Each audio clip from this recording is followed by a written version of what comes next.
news. More taxes, more money as Illinois lawmakers passed a record nearly $56 billion state budget around 4 a.m. today. Good Monday evening. I'm Tyler Lopez. And I'm Janice Rebholz. The largest budget in the state's history. Angeles Pompa brings us reaction from Central Illinois lawmakers. Angeles?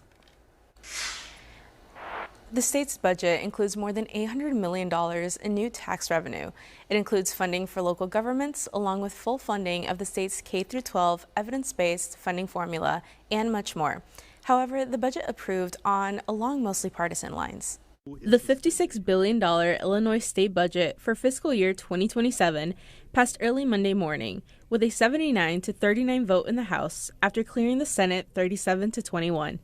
It's not signed into law yet, but Governor Pritzker voiced his approval in a press conference on Monday, signaling rollbacks on federal funding and the war in Iran have cost Illinoisans. Honestly, we're working to survive a president of the United States that is attacking the people of Illinois and the people of the United States, particularly working families. And literally billions of dollars have been taken away from people in our state. The 3,703-page spending plan includes a 3% pay raise for lawmakers, which will bring their base salaries to over $101,000. It also includes taxes on social media companies, fantasy sports, and cryptocurrency. It freezes the 1.3-cent gas tax increase until January and includes a back-to-school tax holiday.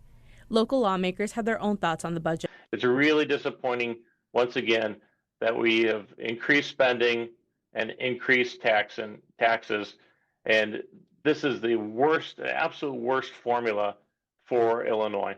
Republican Representative Bill Howder of Morton said there were pros and cons to the budget, but what led him to vote no was in part because of funding going toward welcoming centers that provide services to immigrants arriving in Illinois and the indirect raising of property taxes.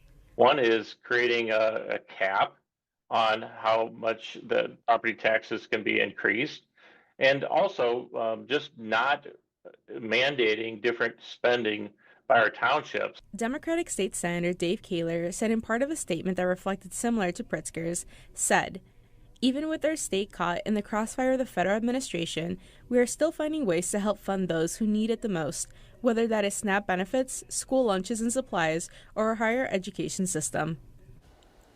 Now, we did reach out to Senator Kaler and other Central Illinois Democrats for interviews, but did not get a response.